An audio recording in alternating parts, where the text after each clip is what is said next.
안녕하십니까, 정지원입니다.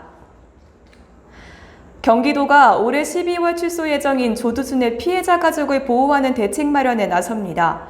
경기도는 이재명 지사가 전날 도청회의에서 피해자 입장에서 최선의 방안을 도출할 수 있도록 조치하라고 주문했다고 말했습니다. 경기도는 이에 조두순이 출소한 뒤 피해자와 같은 지역에 거주하지 않도록 하기 위한 대책 등을 관련 부서와 마련하고 있으며 피해자 부모와 협의해 지금보다 나은 생활이 가능하도록 하는 방안을 지원할 방침입니다. 불법 드론으로 인해 항공기 5대가 인천공항에 착륙하지 못하고 김포공항으로 회항했습니다.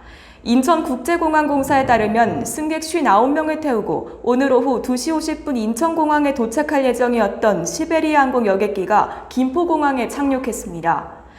앞서 독일 프랑크푸르트에서 온 아시아나 항공 화물기와 미국 로스앤젤레스에서 출발한 아메리칸 항공 화물기 등 화물기 4대도 김포공항에 도착했습니다.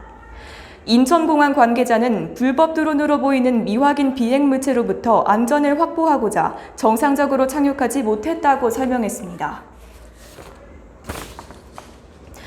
도널드 트럼프 미국 대통령이 별세한 루스베이더 긴즈버그 미 연방대법관에 후임해 에이미 코니 베럿 제7연방고법 판사를 지명했습니다. 트럼프 대통령은 현지 시간으로 어제 백악관에서 베럿 판사가 참석한 가운데 기자회견을 열어 대법관으로 지명한다고 밝혔습니다. 민주당은 11월 대선에서 당선된 대통령이 새 대법관을 지명해야 한다고 주장했지만 관철되지 못했습니다.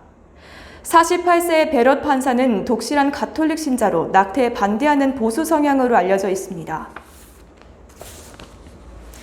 서해 북단 해상에서 실종 피격된 공무원을 찾기 위한 수색팀 규모가 증원됐습니다. 해경은 실종 공무원의 계좌와 주변인 조사를 통해 사고 원인에 대한 수사를 다각도로 진행 중입니다. 김경목 기자입니다.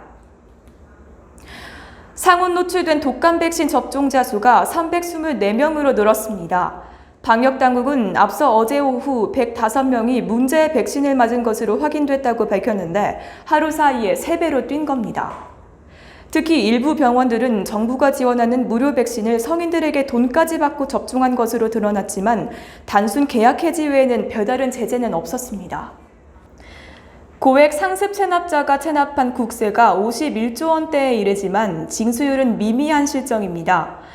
국세청이 국회 기획재정위원회 소속 더불어민주당 양항자 의원에게 제출한 자료에 따르면 2004년부터 지난해까지 개인과 법인 56,085명의 고액 상습 체납자 명단이 공개됐습니다.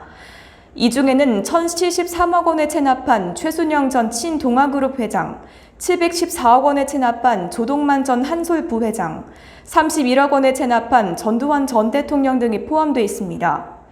하지만 전체 체납자들이 현재까지 낸 체납액은 밀린 세금의 3.2%인 1조 6,491억 원에 그쳤습니다.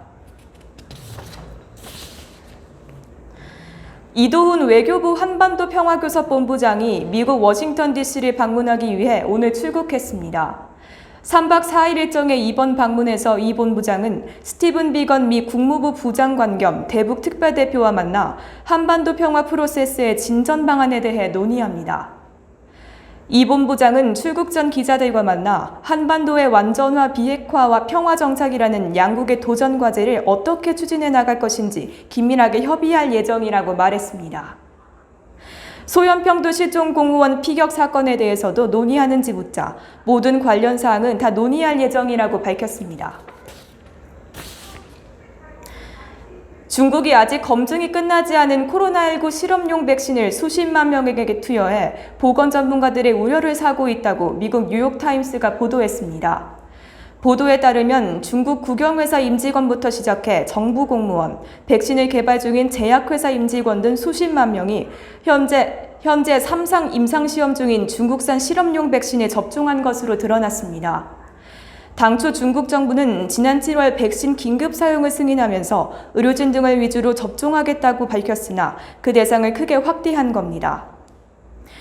중국은 조만간 학교와 유치원 교사, 슈퍼마켓 종업원, 양로원 직원, 해외 위험 지역 방문자 등으로 대상을 더 확대할 예정입니다. 금융당국의 압박에도 이달 신용대출이 3조 원 이상 불어날 것으로 전망됐습니다.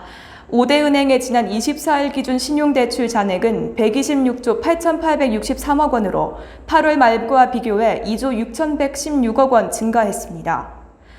금융당국이 신용대출 관리를 주문하자 지난 17일과 18일 일별 대출 잔액이 감소했지만 이후 다시 하루 2천억에서 3천억 원대로 늘고 있습니다.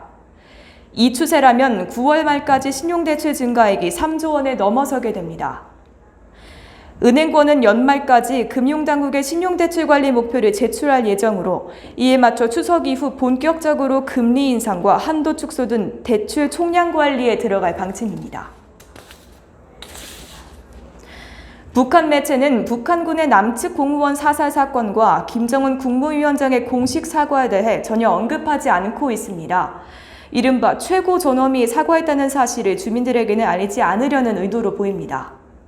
대신 북한 매체들은 국경 봉쇄를 강조하고 지속적인 코로나19 방역 강화를 주문했습니다.